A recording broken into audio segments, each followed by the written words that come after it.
नमस्कार साथियों, आपका हार्दिक अभिनंदन है हमारे इस किराड़ू क्लासेज के यूट्यूब प्लेटफॉर्म पर।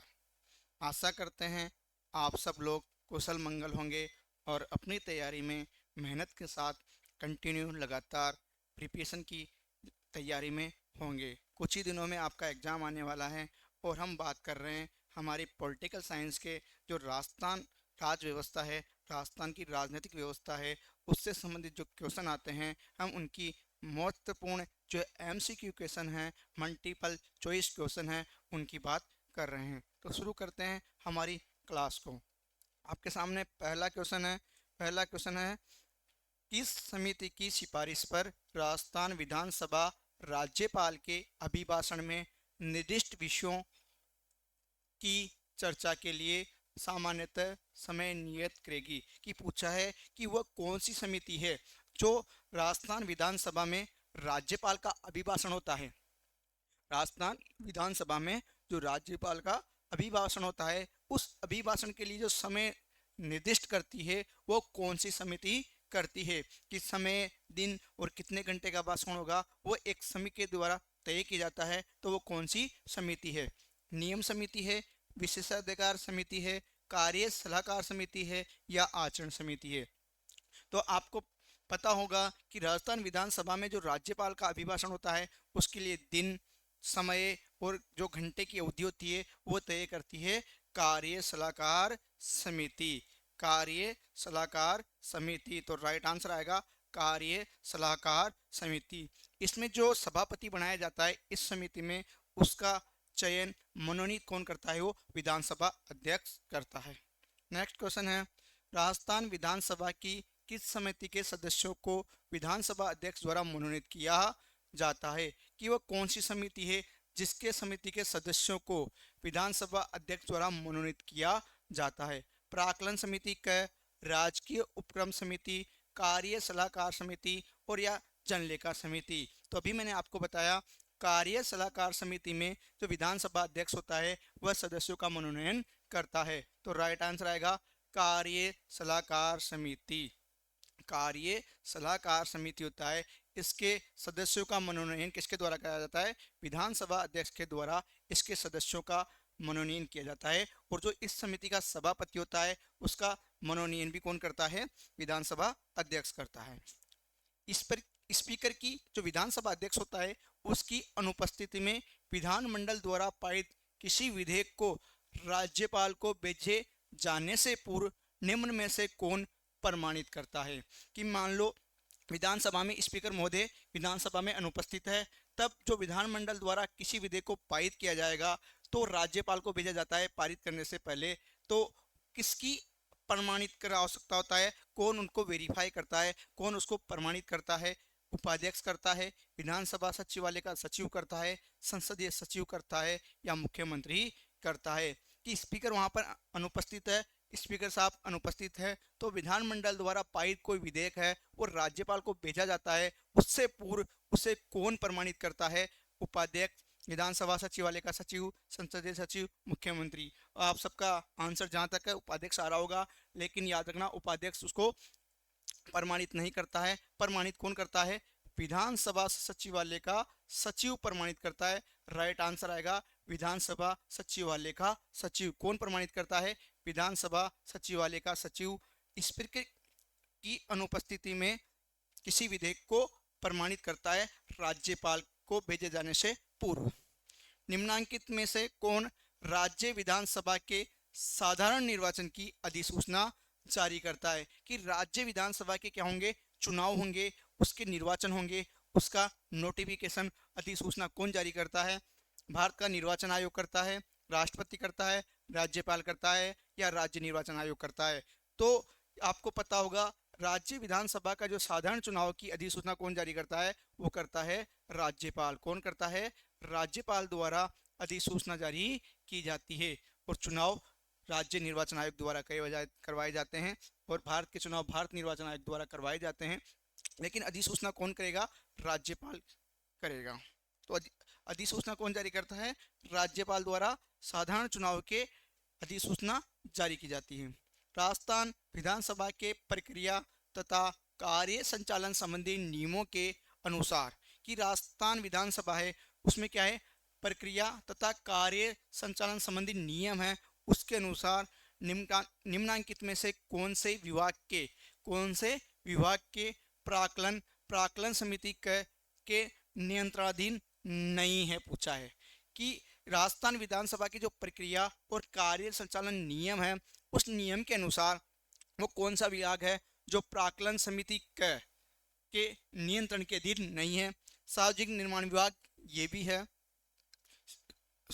शिक्षा विभाग ये भी है, वित्त विभाग ये भी है, तो कौन सा नहीं है, गृह विभाग नहीं है। गृह विभाग प्राक्कलन समिति के नियंत्रण में नहीं है, पूछा है। प्राक्कलन समिति के नियंत्रण में कौन नहीं है, वो नहीं है, गृह विभाग नहीं है। सार्वजनिक निर्माण विभाग है, शिक्षा विभाग है, वित्त विभाग है, लेकिन गृह विभाग इसके नियंत्रण में नहीं है। कौन समिति, प्राक्कलन समिति के नियंत्रण में।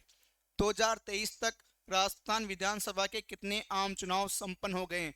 अभी हमारे 2023 में जो चुनाव हुए थे वो कौन से चुनाव थे, 16वीं विधानसभा के चुनाव थे, तो राइट आंसर आएगा 16। दूसरा राइट आंसर आ जाएगा, कितने संपन्न हो गए अब तक, 16 आम चुनाव संपन्न हो गए हैं।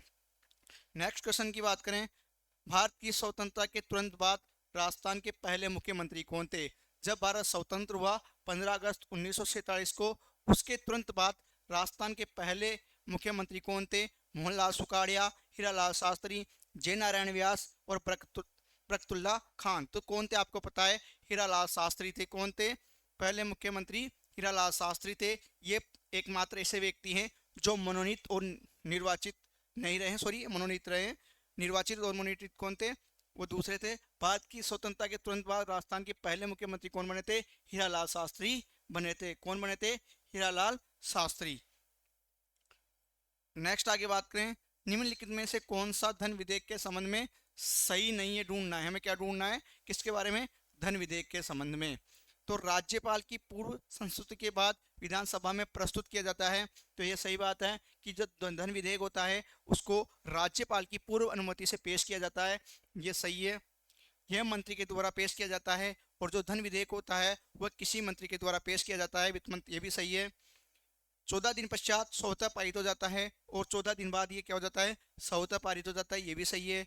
विधानसभा का कोई भी सदस्य इसे पेश कर सकता है, नहीं। अभी हमने पढ़ा कौन, मंत्री के द्वारा पेश किया जाता है, तो विधानसभा का कोई भी सदस्य इसको पेश नहीं कर सकता, तो राइट आंसर आ जाएगा 4। विधानसभा का कोई भी सदस्य इसे पेश नहीं कर सकता, ये गलत है, पूछा है, सही नहीं है, तो ये सही नहीं है। नेक्स्ट क्वेश्चन है, राजस्थान विधानसभा में प्रोटेम स्पीकर की नियुक्ति कौन करता है? किसकी? प्रोटेम स्पीकर की नियुक्ति कौन करता है, वो पूछा गया है। प्रोटेम स्पीकर क्या करता है, जो विधानसभा के सदस्य होते हैं उनको शपथ दिलाने का कार्य करता है। तो प्रोटेम स्पीकर की नियुक्ति कौन करता है?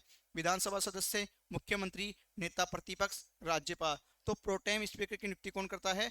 राज्यपाल के द्वारा प्रोटेम स्पीकर की नियुक्ति की जाती है। ये क्या करता है, जो एमएलए होते हैं उनको शपथ दिलाने का कार्य करता है।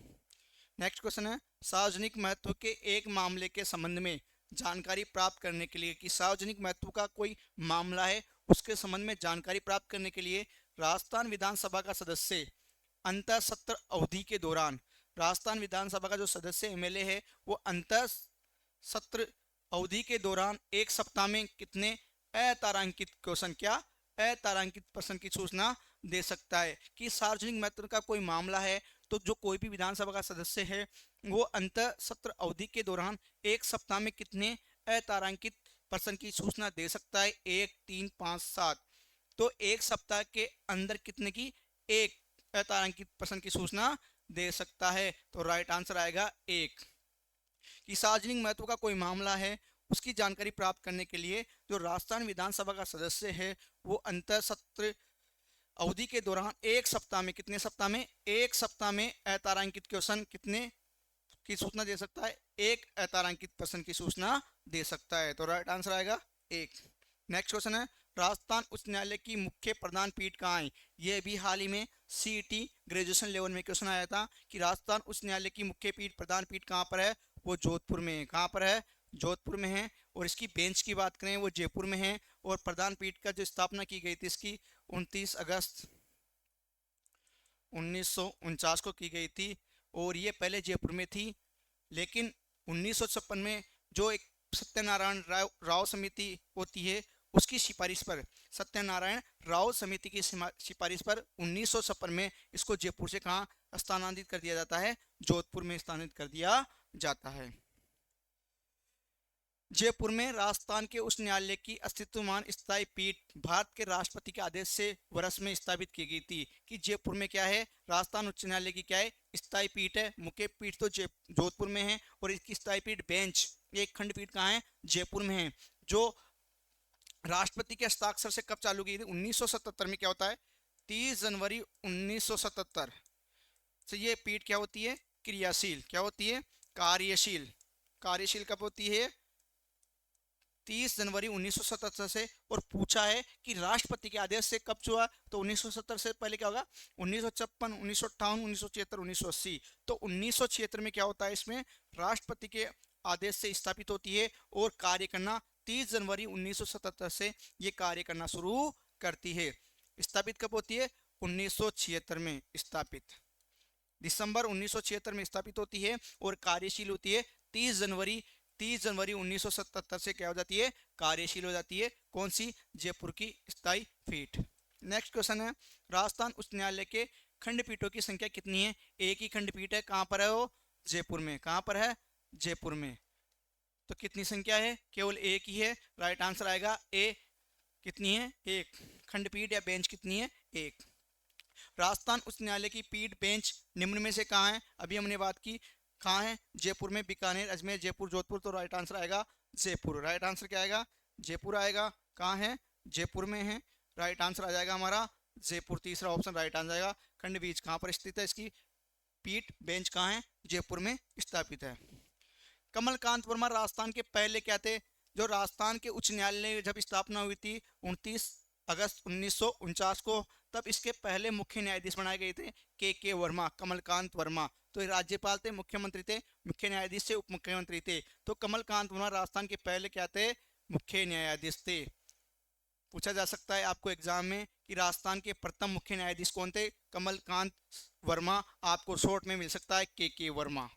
शॉर्ट में क्या मिल सकता है, के वर्मा इनका नाम है। नेक्स्ट है, राजस्थान उच्च न्यायालय के पहले मुख्य न्यायाधीश कौन थे, अभी हमने बात की, कौन थे, के वर्मा। शॉर्ट में नाम भी आ गया, आप देखो के वर्मा थे। कौन थे, के वर्मा राजस्थान उच्च न्यायालय के पहले मुख्य न्यायाधीश थे। नेक्स्ट बात करें, राज प्रमुख द्वारा जब राजस्थान उच्च न्यायालय बनाया गया 1949 में, तब राज प्रमुख कौन थे, सवाई मानसिंह। कौन थे, सवाई मानसिंह यहाँ के क्या थे, राज प्रमुख थे। इन्होंने इसका क्या किया था, उद्घाटन किया था, सवाई मानसिंह। राज प्रमुख द्वारा राजस्थान के उच्च न्यायालय का उद्घाटन किया गया था, कब किया गया था, अभी मैंने बताया आपको, 29 अगस्त 1949 को। तो राइट आंसर आएगा 29 अगस्त 1949 को इसका क्या किया था, उद्घाटन किया गया था, 29 अगस्त 1949 को। और अभी आपको पता है 2024 में क्या गया था, इसकी 75वीं प्लेटिनियम जुबली मनाई गई। 75वीं इसकी स्थापना दिवस का 75 साल हो गए थे। कब, 1949 से आप 2024 में आप कितने साल हो गए, इसको 75 साल हो गए। इसलिए 75 साल होने पर क्या किया गया, इसका प्लेटिनियम जुबली समारोह मनाया गया। प्लेटिनियम जुबली समारोह किसका मनाया गया, अभी हाल ही में 29 अगस्त 2024 को राजस्थान उच्च न्यायालय क्यों मनाया गया, क्योंकि इसको कितने हो गए, स्थापना को 75 साल हो गए हैं। राजस्थान उच्च न्यायालय का उद्घाटन 29 अगस्त 1960 को हुआ था। निम्न में से किसने उसी दिन 11 अन्य न्यायाधीशों के साथ मुख्य न्यायाधीश के रूप में शपथ ग्रहण की थी। कि राजस्थान उच्च न्यायालय का उद्घाटन हुआ था कब, 29 अगस्त 1949 को। उस दिन कितने न्यायाधीशों ने शपथ ली, उस दिन 11 अन्य न्यायाधीशों के साथ। 11 तो अन्य न्यायाधीश थे, एक मुख्य न्यायाधीश और 11 अन्य न्यायाधीश। ये तो था मुख्य न्यायाधीश, 11 अन्य न्यायाधीश थे। उसमें मुख्य न्यायाधीश के रूप में किसने शपथ ली, न्यायमूर्ति भंवरलाल बाफना, न्यायमूर्ति कुंवर अमर सिंह जसोल, न्यायमूर्ति कमलकांत वर्मा, न्यायमूर्ति लाला नवल किशोर। तो अभी हमने बात की थी, तो प्रथम मुख्य न्यायाधीश थे, तो वो कौन थे स्थापना के समय, न्यायमूर्ति के वर्मा, कमलकांत वर्मा। तो राइट आंसर आएगा तीसरा, न्यायमूर्ति कमलकांत वर्मा। नेक्स्ट क्वेश्चन की बात करें तो किसने शपथ ली थी, के वर्मा ने शपथ ली थी। नेक्स्ट क्वेश्चन है, निम्नांकित में से कौन सा जिला राजस्थान उच्च न्यायालय की जयपुर पीठ के क्षेत्राधिकार में नहीं है? कि 18 जिले तो आते हैं जोधपुर में। जोधपुर जो मुख्य पीठ है, जोधपुर मुख्य पीठ, इसमें कितने आते हैं? 18 जिले। और जयपुर में आते हैं 18 के बाद 33 में 18 के कितने? जयपुर खंडपीठ में आते हैं 15 जिले। कितने आते हैं? 15 जिले। इसमें 15 जिले की बात करें, इसमें आता है कोटा संभाग, एक जयपुर संभाग, कोटा संभाग के चारों जिले और जयपुर संभाग के चारों जिले। इसके अलावा आता है इसमें भरतपुर, करौली, धौलपुर। कोटा संभाग, जयपुर संभाग, भरतपुर, करौली, धौलपुर। इसके अलावा आता है इसमें झुंझुनू, टोंक, अजमेर और सवाई माधोपुर। टोंक, अजमेर और सवाई माधोपुर। तो देखो कोटा, ये तो आ गया कोटा संभाग का, ये भी आ गया कोटा संभाग का। टोंक आता है, ये तीनों किस में आते हैं? जयपुर में। ये किस में आते हैं? जयपुर में। पूछा ही नहीं आता है तो राइट आंसर आएगा चित्तौड़गढ़, इसके अधिकार क्षेत्र में नहीं आता है। नेक्स्ट क्वेश्चन की बात करें, निम्नलिखित में से कौन सा जिला राजस्थान उच्च न्यायालय की जयपुर पीठ के अधिकार क्षेत्र में नहीं आता है? फिर बात की गई है जयपुर, तो जयपुर पीठ में आते हैं 15 जिले और 18 जिले आते हैं जोधपुर पीठ में। तो कोटा संभाग, एक तो कोटा संभाग के चारों जिले, इसके बाद बात करें प्लस जयपुर संभाग, इसके अलावा बात करें बीसीटी, भरतपुर, धौलपुर, करौली। इसके अलावा बात करें टोंक, सवाई माधोपुर,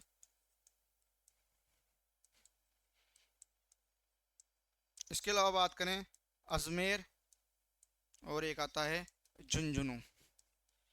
ये किस में आते हैं? ये आते हैं किस में? जयपुर पीठ में। किस में आते हैं? जयपुर खंडपीठ में। जयपुर खंडपीठ में ये जिले आते हैं। तो बात करें भीलवाड़ा, देख कोटा अजमेर आ गया, ये अजमेर में आता है। 12 कोटा में आ गया, और अलवर किस में आ गया? जयपुर संभाग में। तो ये तीनों किस में आते हैं? जयपुर में। तो कौन सा नहीं आता है? तो राइट आंसर आ जाएगा भीलवाड़ा। कौन सा जाए? भीलवाड़ा इसके अधिकार क्षेत्र में नहीं आता है जयपुर खंडपीठ के। नेक्स्ट क्वेश्चन है, उच्च न्यायालय का मुख्य न्यायाधीश अपना त्याग पत्र किसे दे सकता है? राज्यपाल को, मुख्यमंत्री को, राष्ट्रपति को या प्रधानमंत्री को? तो उच्च न्यायालय का जो मुख्य न्यायाधीश होता है वो अपना त्याग पत्र किसको देता है? राज्यपाल को देगा क्या? नहीं। मुख्यमंत्री को देगा क्या? नहीं। प्रधानमंत्री को देता है नहीं। किसको देता है? राष्ट्रपति को। किसको देता है अपना त्याग पत्र? राष्ट्रपति को देता है। और मुख्य न्यायाधीश की नियुक्ति भी राष्ट्रपति के द्वारा की जाती है। नेक्स्ट क्वेश्चन है, उच्च न्यायालय में न्यायाधीश के संबंध में निम्नलिखित कथनों पर विचार कीजिए। उच्च न्यायालय में जो न्यायाधीश होते हैं उन कथनों पर विचार करना है। वह राष्ट्रपति द्वारा नियुक्त होता है। उच्च न्यायालय में जो न्यायाधीश होते हैं उनकी नियुक्ति राष्ट्रपति के द्वारा की जाती है, ये भी सही है। उसे पद की शपथ राज्य के राज्यपाल द्वारा वह दिलवाई जाती है, ये भी सही है। कि वह नियुक्त राष्ट्रपति के द्वारा होता है, लेकिन शपथ उस राज्य के राज्यपाल द्वारा दिलाई जाती है। नियुक्ति राष्ट्रपति करता है और शपथ राज्यपाल दिलाता है। वह अपना त्यागपत्र भारत के मुख्य न्यायमूर्ति को, यह गलत है। वो अपना त्यागपत्र किसको देता है? वो त्यागपत्र देता है राष्ट्रपति को। किसको देता है? राष्ट्रपति को। अभी हमने लास्ट क्वेश्चन में बात की, वो अपना त्यागपत्र राष्ट्रपति को देता है। 1 और 2 सही है, 3 गलत है। तो देखो इसमें 3 आ गया, ये भी गलत है, इसमें भी 3 गलत है, इसमें भी 3 गलत है। तो राइट आंसर आ गया 1 और 2 सही है। 1 और 2 सही है कि नियुक्ति राष्ट्रपति करता है, शपथ राज्यपाल दिलाता है और त्यागपत्र किसको देता है? राष्ट्रपति को देता है। नेक्स्ट क्वेश्चन है, राजस्थान हाई कोर्ट में सबसे लंबे समय तक सेवा करने वाले प्रथम न्यायाधीश कौन थे? सर्वाधिक काल तक सेवा करने वाला न्यायाधीश का नाम क्या है? कैलाशनाथ वाचू, सरजू प्रसाद, JM पांचाल, शरद कुमार घोष। तो सबसे लंबी अवधि तक रहने वाले प्रथम मुख्य न्यायाधीश का नाम या न्यायाधीश का क्या नाम है? कैलाशनाथ वाचू। क्या है? कैलाशनाथ वाचू है, जो सर्वाधिक लंबे समय तक सेवा इन्होंने की है, कैलाशनाथ वाचू। राजस्थान राज्य न्यायिक अकादमी कहाँ है स्थित है? राजस्थान राज्य न्यायिक अकादमी कहाँ है? जयपुर और जोधपुर में आपको कंफ्यूजन हो सकता है, तो देखो बीकानेर में नहीं है, अलवर में नहीं है। तो जयपुर और जोधपुर कहाँ पर है? जोधपुर में। कहाँ पर है? जोधपुर में। राजस्थान राज्य न्यायिक अकादमी कहाँ है? जोधपुर में है। राजस्थान राज्य न्यायिक अकादमी कहाँ है? जोधपुर में। नेक्स्ट क्वेश्चन है, संविधान के कौन से अनुच्छेद अधीनस्थ न्यायालयों से संबंधित है? तो उच्च न्यायालय की बात करें, उच्च न्यायालय किसमें बताए गए हैं? उच्च न्यायालय के लिए बात करें तो इसमें है आर्टिकल 214 से 231, 214 से 231। तो 214 200 क्या है, हाई कोर्ट क्या है, उच्च न्यायालय है, हाई कोर्ट है। इसके अलावा 233 से 237, 227 से 232, 234 से 240। तो अधीनस्थ न्यायालय की बात करें तो अधीनस्थ न्यायालय है 233 से 237। 233 से 237 तक जो अनुच्छेद है आर्टिकल है संविधान में, अनुच्छेद 233 से लेकर 237 तक अधीनस्थ न्यायालयों से संबंधित है, अधीनस्थ न्यायालयों से संबंधित है। नेक्स्ट क्वेश्चन है, उच्चतम न्यायालय के न्यायाधीशों की नियुक्ति की सिफारिश करने से पूर्व भारत के मुख्य न्यायमूर्ति को कितने ज्येष्ठतम न्यायाधीशों से सलाह मशवरा करना होता है? कि उच्चतम न्यायालय में जो सुप्रीम कोर्ट है, उस सुप्रीम कोर्ट में जो न्यायाधीशों की नियुक्ति की जाती है उससे पहले क्या होता है, जो भारत का मुख्य न्यायाधीश होता है वो कितने जो वरिष्ठतम न्यायाधीश होते हैं, ज्येष्ठतम न्यायाधीश होते हैं, उनसे सलाह मशवरा करता है, जिसको अपन बोलते हैं कोलेजियम प्रणाली। तो 2 से करता है, 3 से करता है या 4 करते हैं, ये 5। तो अधिकतम कितने होते हैं इसमें, 4 होते हैं। वो 4 जो वरिष्ठ जज होते हैं उनसे बातचीत करके मुख्य न्यायाधीश की नियुक्ति करता है। नेक्स्ट क्वेश्चन है, राजस्थान उच्च न्यायालय के निम्नांकित न्यायाधीशों में से कौन अन्य राज्यों के उच्च न्यायालय में मुख्य न्यायमूर्ति नहीं रहा है?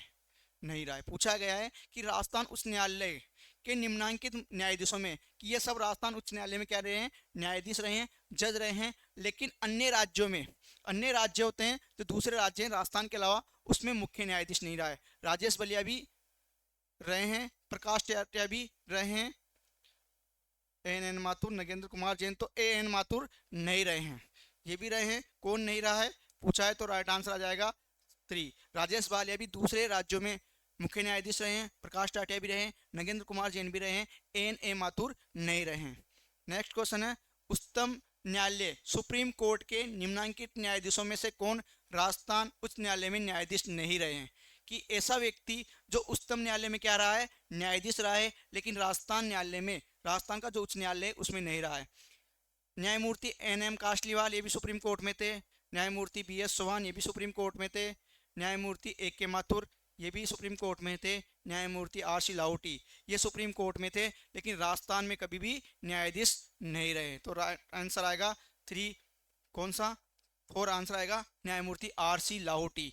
ये तीनों क्या रहे हैं, उच्चतम न्यायालय में न्यायाधीश रहे हैं और राजस्थान में भी रहे हैं, लेकिन न्यायमूर्ति आर सी लाहौटी राजस्थान में नहीं रहे हैं।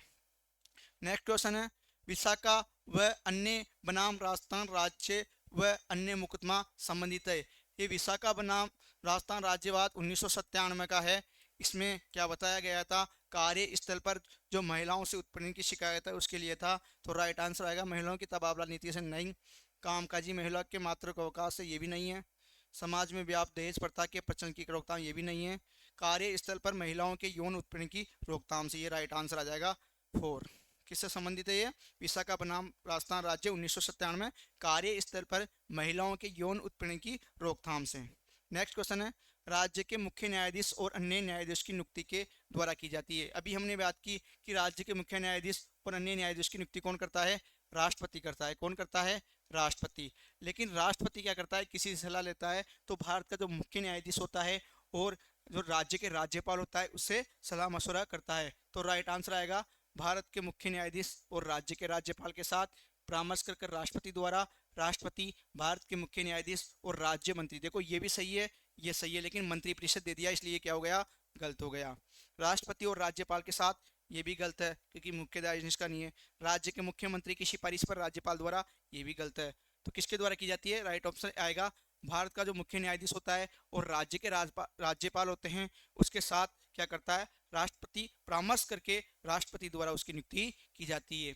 किसी भी उच्च न्यायालय में जो मुख्य न्यायाधीश या अन्य न्यायाधीश की नियुक्ति की जाती है तो राष्ट्रपति भारत के मुख्य न्यायाधीश के साथ और राज्य के राज्यपाल के साथ क्या करता है, परामर्श करता है, सलाह मशवरा करता है और उसके द्वारा राष्ट्रपति द्वारा किसके न्यायाधीश की नियुक्ति की जाती है। नेक्स्ट क्वेश्चन है, राजस्थान उच्च न्यायालय के निम्नांकित न्यायाधीशों में से कौन राजस्थान सरकार में राज्य मंत्री के पद पर रहा है? कि ऐसा न्यायाधीश जो राजस्थान में न्यायाधीश रहा है और राज्य सरकार में राज्य मंत्री भी रहा है। राजस्थान उच्च न्यायालय में क्या रहा है, वो न्यायाधीश रहा है, राजस्थान हाई कोर्ट में जज रहा है, साथ ही साथ जज से रिटायरमेंट होने के बाद, जज से अपना कार्यकाल पूरा करने के बाद वो राज्य सरकार में क्या रहा है, राज्य मंत्री रहा है। कौन है वो? जस्टिस मोहम्मद यामीन, जस्टिस सूरज नारायण डिडवानिया, जस्टिस फारूक हसन, जस्टिस यादराम मीणा। तो कौन थे वो? जस्टिस फारूक हसन है जो राज्य मंत्री रहे हैं। तो राइट आंसर आएगा 3, राजस्थान सरकार में राज्य मंत्री रहे फारूक हसन। नेक्स्ट क्वेश्चन है, किस तारीख को राजस्थान उच्च न्यायालय के नियम 1952 प्रभावी हुए थे? तो इसमें उच्च न्यायालय के जो नियम थे 1952 प्रभावी हुए थे अक्टूबर 1952 में। वो कौन सी तारीख थी? उस तारीख को राजस्थान उच्च न्यायालय के नियम प्रभावी हुए।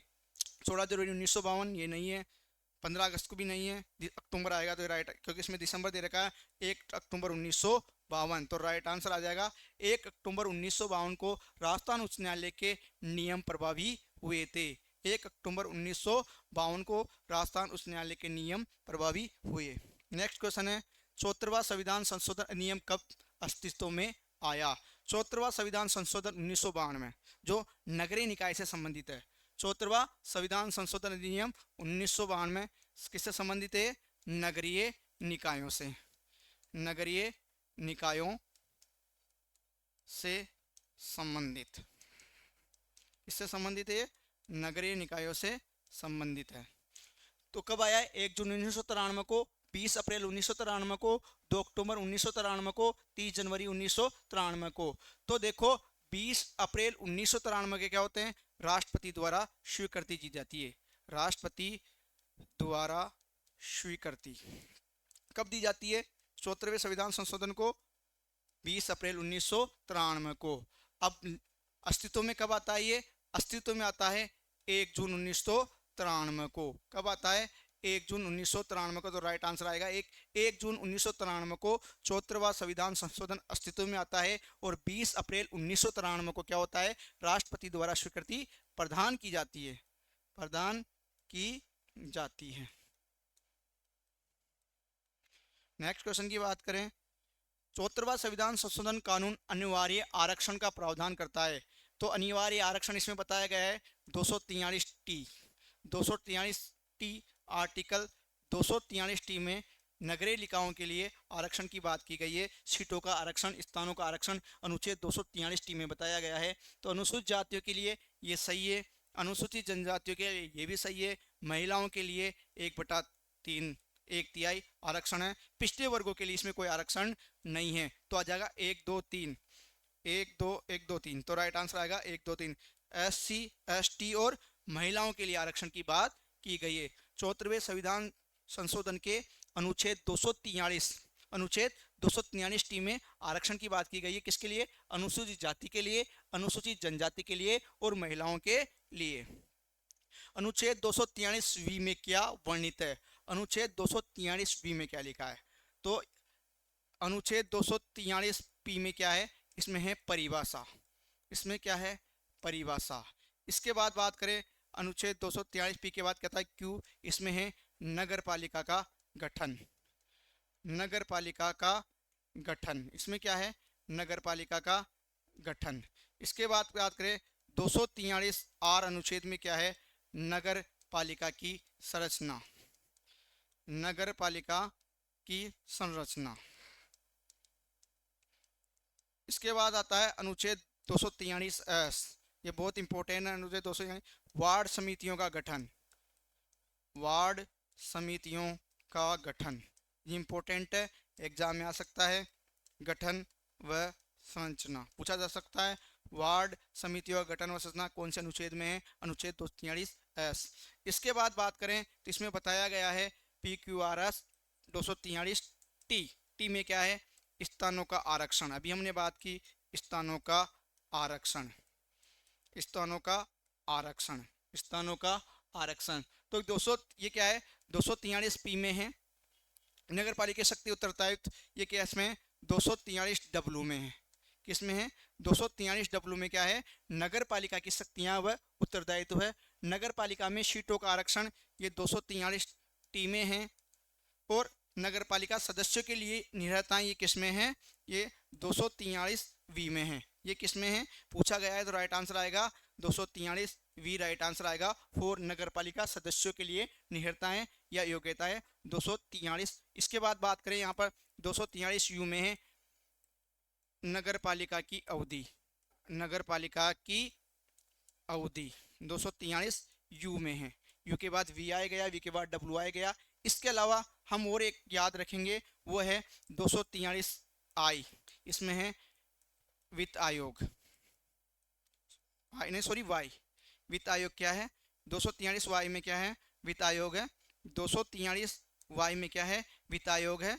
और इसके अलावा 243 जेड है, इसमें है निर्वाचन आयोग। ये नगरीय निकाय से संबंधित आर्टिकल है, निर्वाचन आयोग। इसके अलावा हम बात करें तो 243 जेड डी में है जिला विकास समिति, और 243 जेड ई में है महानगरीय विकास समिति। तो राइट आंसर आएगा 243 सब में नगर पालिका सदस्य के लिए निहरता योग्यताएं 243 वी में है। तो आप इसका स्क्रीनशॉट ले सकते हो। इसमें आपको पढ़ने के लिए बहुत ही शानदार चीज़ लिखी है मैंने, आर्टिकल लिखे हैं, ये सब आर्टिकल है नगरीय निकाय से संबंधित। नेक्स्ट आगे बात करते हैं अगले क्वेश्चन की। राजस्थान में नगर परिषदों की कुल संख्या 1 जनवरी 2022 को विद्यमान है। वर्तमान में बात करें तो नगर निगम कितने हैं, नगर निगम बन गए हैं 13। नगर निगम कितने हो गए हैं, 13। पहले 10 थे, 3 बनाया गया है, अलवर, भीलवाड़ा और पाली। इसके अलावा बात करें नगर परिषद की, बात करें तो नगर परिषद है 36, और नगर पालिका की बात करें वो है 169। इस प्रकार टोटल कितने हो जाते हैं, ये हो जाते हैं 15, 218। तो पूछा है कुल नगर परिषदों की संख्या कितनी है, वो है 36। ये अभी के अनुसार है, अब हालांकि और नए बन गए हैं, ये तो ये इंपॉर्टेंट है, अलवर, पाली, भीलवाड़ा याद रखना। तो नगर निगम, नगर परिषद की क्या कितनी है, 36 है। नेक्स्ट क्वेश्चन की बात करते हैं। राजस्थान में छावनी बोर्ड की स्थापना कहाँ पर गई है। एक बात रखना, अभी नगर परिषद भी बढ़ गए हैं और नगर पालिका भी बढ़ गए हैं, इनके लिए स्वायत्त शासन द्वारा अधिसूचना भी जारी कर दी गई है। तो ये अभी से पहले, बजट से पहले की जो था, बजट में 3 आ गई, ये सही है, इनमें भी थोड़ी संख्या बढ़ी है और नगर पालिका में भी थोड़ी संख्या बढ़ी है। तो आप इनको थोड़ा देख लेना।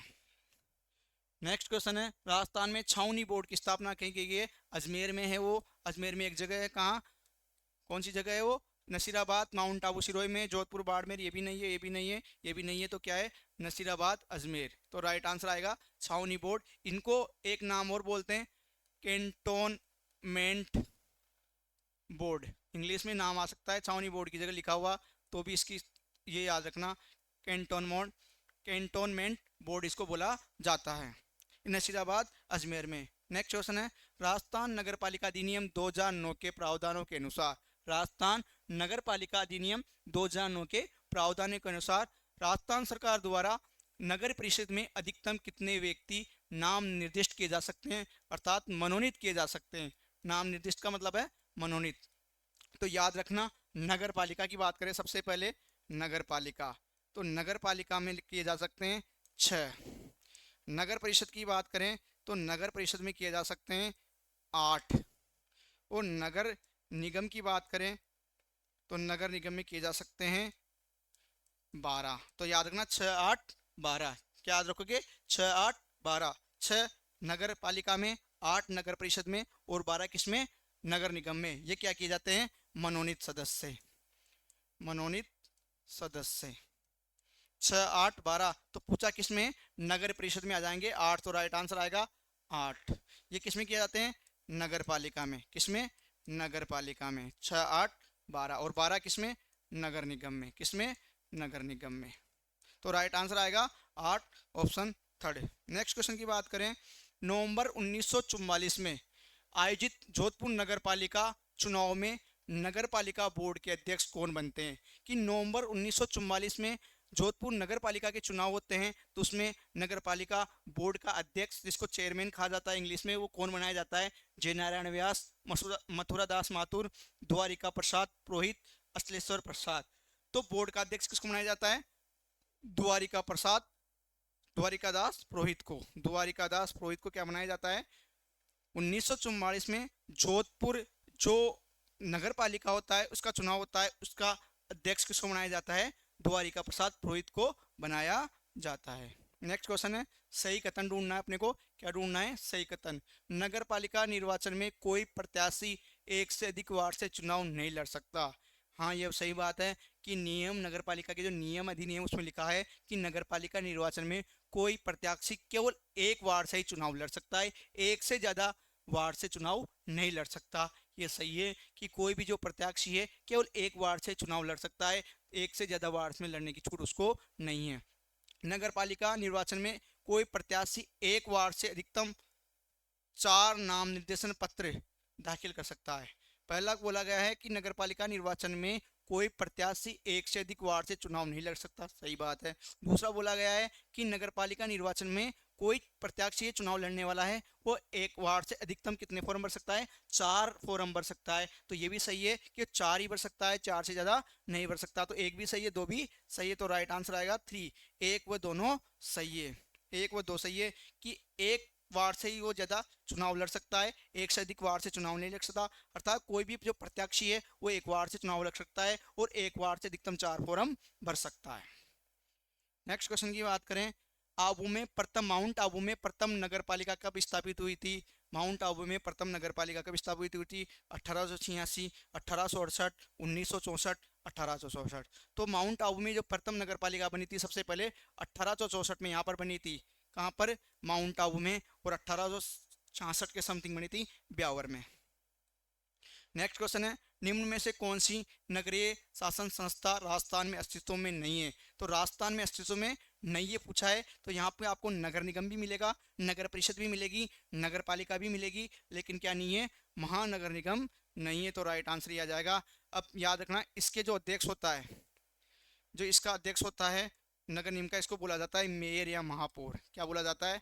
मेयर या महापौर बोला जाता है।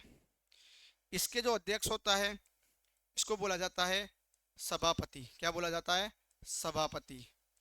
और इसमें क्या बोला जाता है? अध्यक्ष बोला जाता है। इंग्लिश की बात करें तो इसको इंग्लिश में बोलें तो चेयरमैन, चेयरमैन बोला जाता है।